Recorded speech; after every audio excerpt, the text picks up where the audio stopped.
1절부터 22절까지 말씀으로 믿음으로 경고하여지라, 믿음으로 경고하여지라, 이런 제목으로 말씀의 은혜를 나누고자 합니다.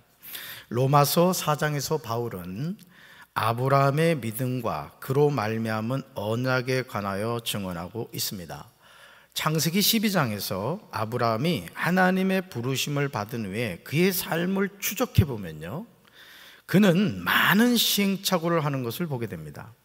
성경을 펼쳐서 읽을 때 저와 여러분이 조심해야 하는 점은 성경에 나오는 인물들이 우리와 조금도 다를 바가 없는 평범한 사람이었다는 사실이에요.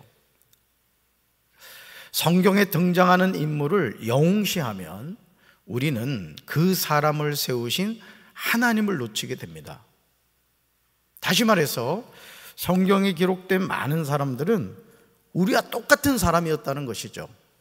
그러면 그들이 어떻게 그렇게 엄청난 하나님의 일을 할 수 있었을까? 누가 함께 하셨기 때문에, 하나님이 함께 하셨기 때문에. 할렐루야. 평범한 사람을 세우셔서 비범한 사람이 되게 하신 분은 살아계신 하나님인 줄로 믿습니다.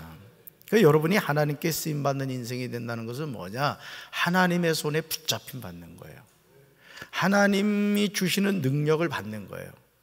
믿습니까? 아브라함의 아버지 데라는 우상을 만들어서 먹고 사는 사람입니다. 하나님이 가장 싫어하는 것이 무엇입니까? 하나님을 대신하여 우상을 만드는 겁니다. 그런데 우상을 만드는 일을 전문적인 직업으로 했던 사람이 데라입니다. 그리고 그런 아버지를 둔 사람이 아브라함입니다. 이런 태생적인 약점을 가진 아브라함을 하나님이 찾아오십니다. 그리고 그를 부르십니다. 하나님이 아브라함에게 값없는 은혜를 베푸신 거죠. 자신의 수고와 노력이 아니라 전적인 하나님의 조건 없는 은혜입니다. 이 은혜가 우리에게 주어진 줄로 믿습니다. 그래서 제일 바보 같은 인생이 누구냐? 부모 탓하고 조상 탓하는 사람이에요. 또 남편 탓하고 아내 탓하는 거죠. 여러분, 하나님은 우리에게요, 하나님의 꿈과 비전을 주신 줄로 믿습니다. 예를 들어서 오늘 아브라함의 가정을 보잔 말이에요. 여러분 가운데 혹시 부처님상 만들어서 먹고 사는 분 계십니까? 또는 우상을 만들어가지고 삼시세끼 먹는 분 계셔요? 그런 분 없잖아요. 그럼 여러분들은 아브라함보다 더 훌륭한 부모님을 두신 거예요. 그렇죠? 이런 극복할 수 없는 약점을 뛰어넘어서 누가 찾아오셨다? 하나님이 찾아오셨다는 거예요. 그러므로 로마서 4장 2절에서 바울은 강조합니다. 같이 읽습니다. 아브라함이 행위로 의롭게 되었더라면 그에게는 자랑할 것이 있었을 것입니다. 그러나 하나님 앞에서는 자랑할 것이 없습니다. 아멘. 무슨 말이죠? 아브라함의 행위는 온전하지 못했다는 겁니다. 하나님 앞에서 행위로 인정을 받을 수 있는 사람은 아무도 없어요. 그래서요, 저와 여러분이 신앙생활을 하면서 우리는 은혜로 해야 되는 거예요. 따라서 신앙생활은 은혜로 해야 합니다. 제가 연 비유를 많이 합니다만은, 여러분, 하늘을 나는 연이요, 몸부림치는 거 봤습니까? 연은 몸부림치지 않아요. 그 연을 이렇게 줄로 잡고 있는 연을 날리는 사람이 줄을 풀어주면 어떻게 돼요? 더 높이 올라가고, 잡아당기면 내려오는 거예요. 우리는 하나님의 손에 붙잡힌 연과 같은 존재입니다. 할렐루야. 그렇다면 하나님이 아브라함을 의로운 사람으로 여기신 이유가 무엇일까? 로마서 4장 3절에서 바울은 그 이유를 말합니다. 같이 읽습니다. 성경이 무엇을 말하느냐? 아브라함이 하나님을 믿음에 그것이 그에게 의로 여겨진 바 되었느니라. 아멘. 아브라함이 하나님께 의롭다고 여겨진 이유는 그의 행위가 아니라 뭐였다? 믿음이었습니다. 히브리서 11장 8절에 나오듯이 믿음으로 아브라함은 부르심을 받았을 때 하나님의 말씀에 순종하여 장래의 유업으로 받을 땅에 나아갈새 갈 바를 알지 못하고 나갔다는 거예요. 행위 이전에 뭐가 있었다? 믿음이 있었다는 거예요. 로마서 4장에서 바울은 아브라함에 관하여 같은 표현을 반복해서 전하고 있어요. 우리 6가지로 보겠습니다. 첫째, 읽어봅시다. 그에게 의로 여겨진 바 되었느니라. 두 번째요, 그의 믿음을 의로 여기시나니. 세 번째, 그 믿음이 의로 여겨졌다 하노라. 네 번째, 그들도 의로 여기심을 얻게 하려 하심이라. 다섯 번째, 오직 믿음의 의로 말미암은 것이니라. 여섯 번째, 그에게 의로 여겨졌느니라. 아멘. 사랑하는 성도 여러분, 우리가 신앙생활을 하면서 어느 순간부터 가지게 되는 잘못된 생각이 있어요. 그것은 나의 나된 것은 하나님의 은혜임을 잊어버리는 거예요. 나의 나된 것은 이제까지 내가 심어놓은 결과라고 착각합니다. 저도 이렇게 이제 애를 낳고 이제 부모가 됐잖아요. 부모가 되어서 제가 깨닫는 게 뭐냐면은 부모님의 은혜를 제가 깨닫게 되더라고요. 여러분, 오늘 자녀들이 착각하는 것 가운데 하나가 뭐냐면은 지가 알아서 큰 줄 알아? 똥기저귀 다 갈아주고 말이죠. 엄마가 젖 먹여주고 말이지. 먹여주고 재워주고 입혀주고. 여러분, 장부 다 기록하고 있죠? 있다고 그래 얼른. 있죠? 나중에 그거 다 우리 받읍시다. 나도 박인희한테 받을 거야. 그냥 큰 줄 안단 말이에요. 그냥. 그런 자녀들은 내버려야 돼. 내버려야 돼. 여러분, 자녀가 그냥 큽니까? 누구의 돌봄이 있어야 돼요? 부모의 돌봄이 있어야 되는 거예요.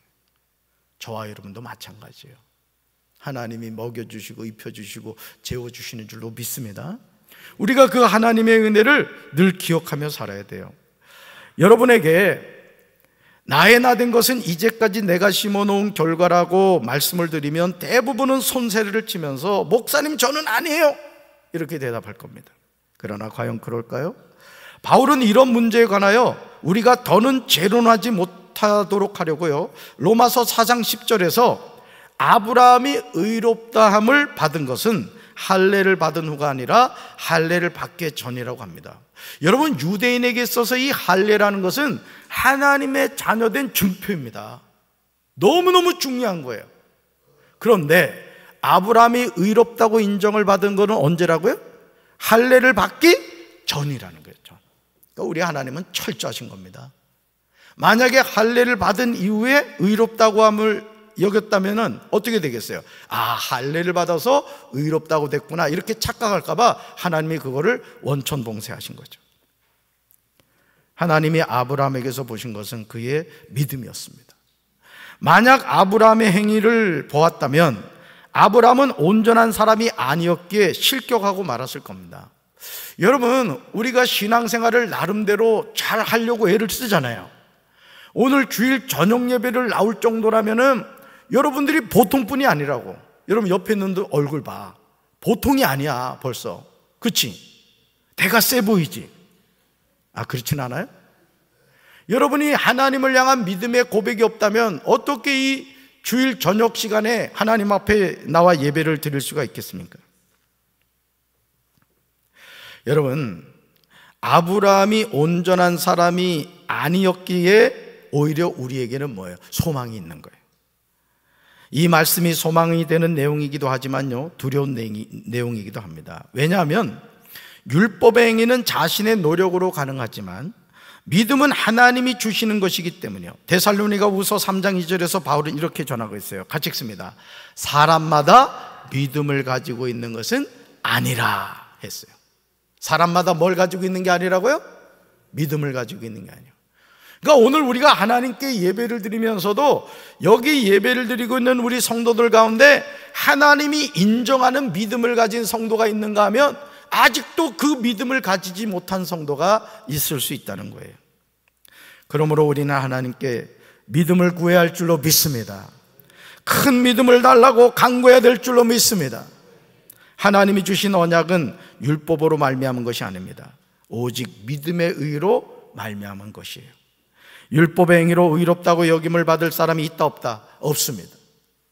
하나님이 우리에게 율법을 주신 이유는 죄를 깨닫게 하려 하심입니다. 갈라디아서 2장 16절에서 바울은 이 사실에 관하여 분명하게 강조하고 있어요. 말씀 같이 읽습니다. 그러나 우리는 사람이 율법을 지켜서 의롭게 되는 것이 아니라 예수 그리스도를 믿음으로 의롭게 된다는 것을 알기 때문에 우리도 그렇게 되려고 예수 그리스도를 믿고 있습니다. 그 누구도 율법을 지켜서 의롭게 될 사람은 없습니다. 아멘. 이 암송하셔야 될 말씀입니다. 예수 그리스도를 믿음으로 의롭게 된다는 것을 안다 이거예요. 그러니까 의롭게 되는 것은 행위다, 믿음이다. 믿음이다. 누굴 믿는 거예요? 예수님을 믿는 거예요. 바울이 우리에게 강조하는 부분은 사람이 어떻게 의롭게 되느냐 하는 거예요.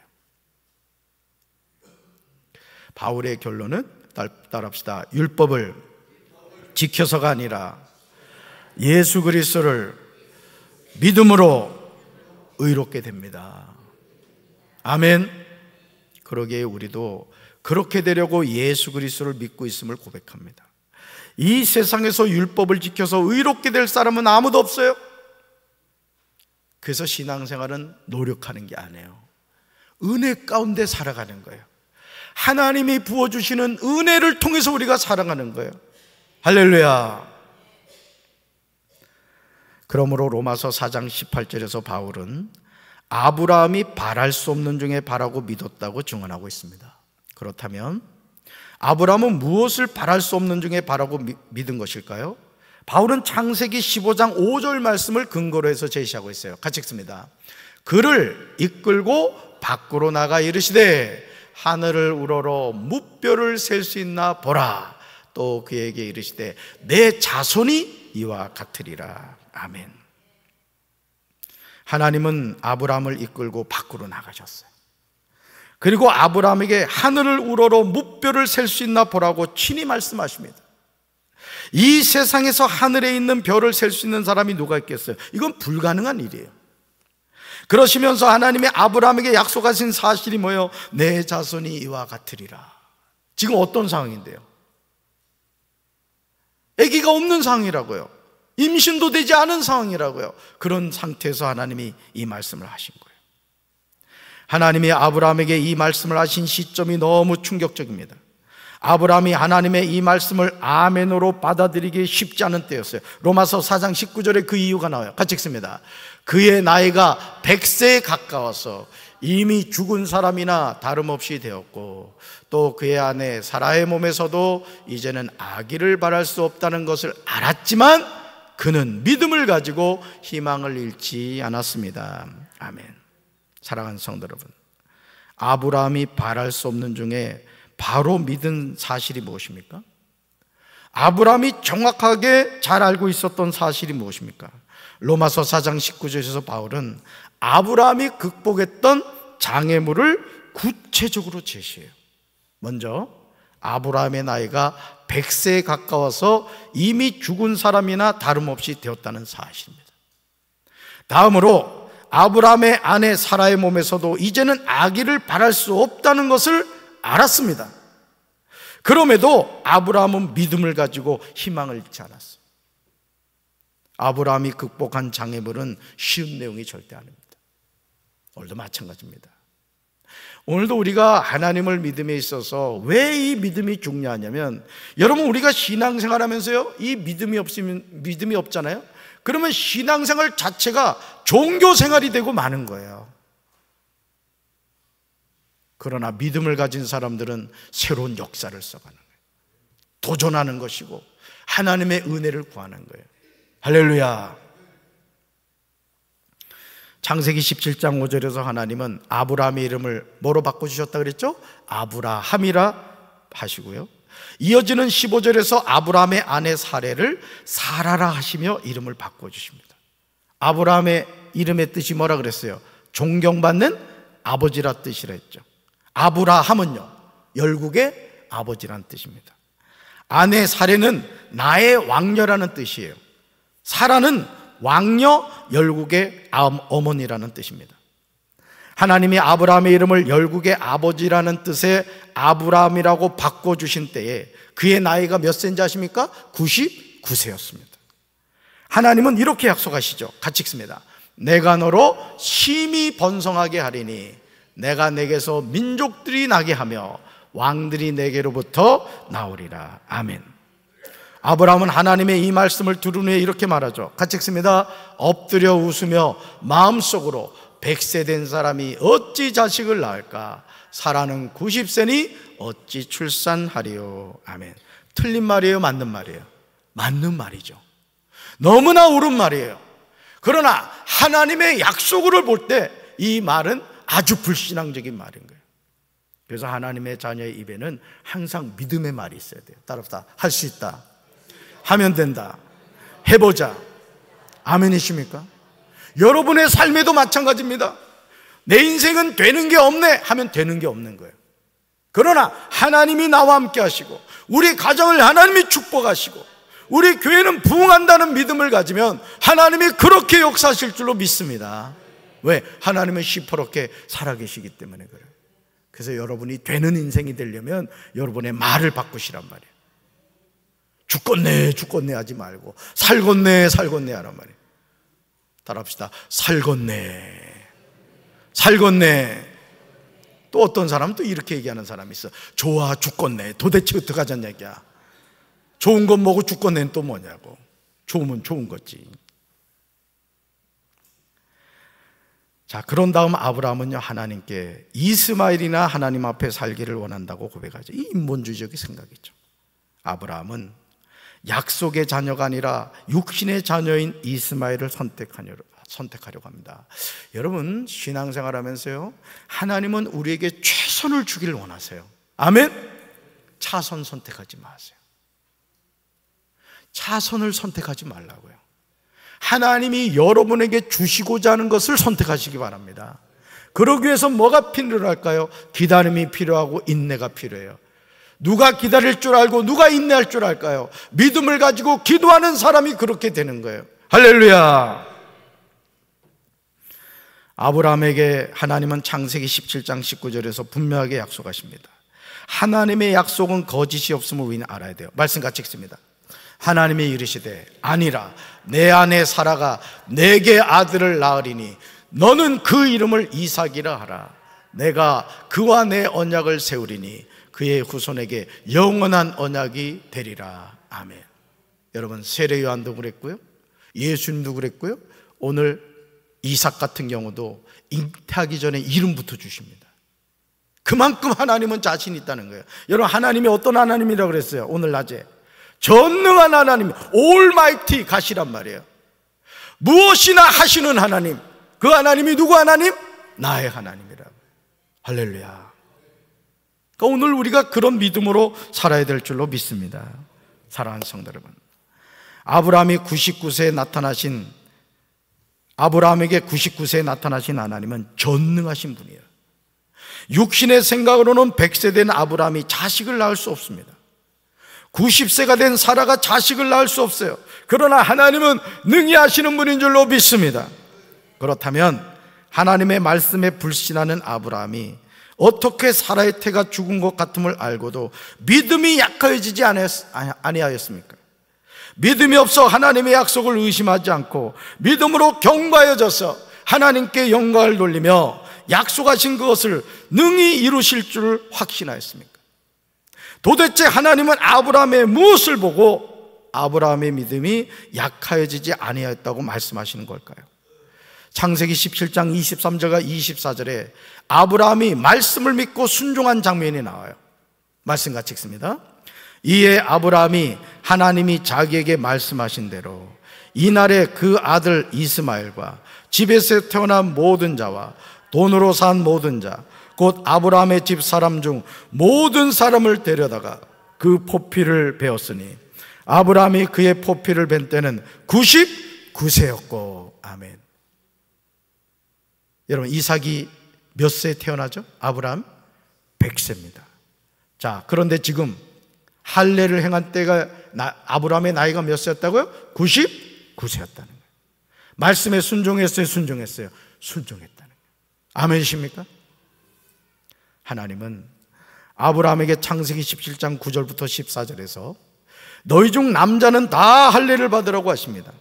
이것이 나와 너희 사이의 언약의 표징이라고 말씀하십니다. 아브라함은 하나님이 세우신 영원한 언약이 될 할례를 행한 거예요. 그러므로 하나님은 아브라함의 이런 순종을 그의 믿음으로 보신 거예요. 이런 순종이 아브라함에게 뭐로 여겨졌다? 의로 여겨졌다는 거예요.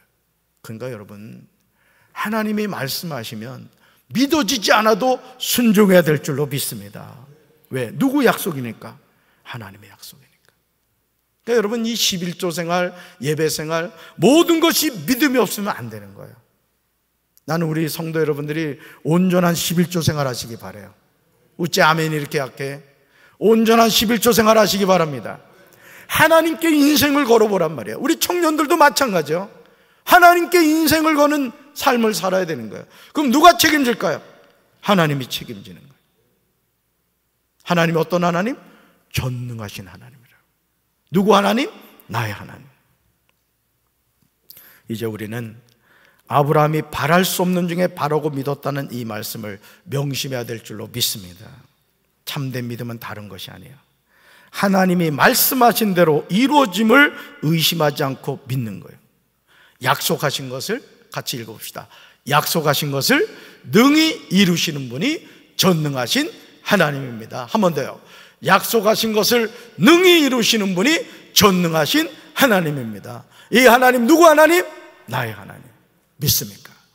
오늘도 이 전능하신 하나님 의지하심으로 여러분의 삶을 통해서 하나님의 역사를 써가는 그 하나님을 통해 여러분의 삶이 바뀌고 가정이 바뀌고 우리 교회가 부흥하고 우리 조국 대한민국이 하나님의 은혜 가운데 거하게 되기를 주님의 이름으로 축원합니다. 가슴에 손 얹겠습니다. 사랑의 주님, 아브라함이 바랄 수 없는 중에 바라고 믿었다고 했습니다. 오늘 우리가 이 세상을 살면서 이 짧은 머리로, 짧은 경험으로 전능하신 하나님을 대신하고자 할 때가 얼마나 많습니까? 주님, 우리가 하나님의 약속의 말씀을 믿고 말씀대로 이루시는 하나님을 의지하여 날마다 승리하는 삶을 살게 도와주시옵소서. 그리하여 우리 살아오는 성도들의 삶이 축복된 삶이 되게 도와주시고 하나님의 은혜가 우리 살아오는 성도들의 삶에 늘 차고 넘치게 도와주시옵소서. 이제는 우리 주 예수 그리스도의 크신 은혜와 하나님 아버지의 한없는 사랑과 성령님의 교통하심이 영원한 하나님의 언약을 붙잡고 전능하신 하나님과 동행하며 살기 원하는 살아가는 주의 백성들 위해 이제로부터 영원토록 함께 하시기를 간절히 축원하옵나이다. 아멘.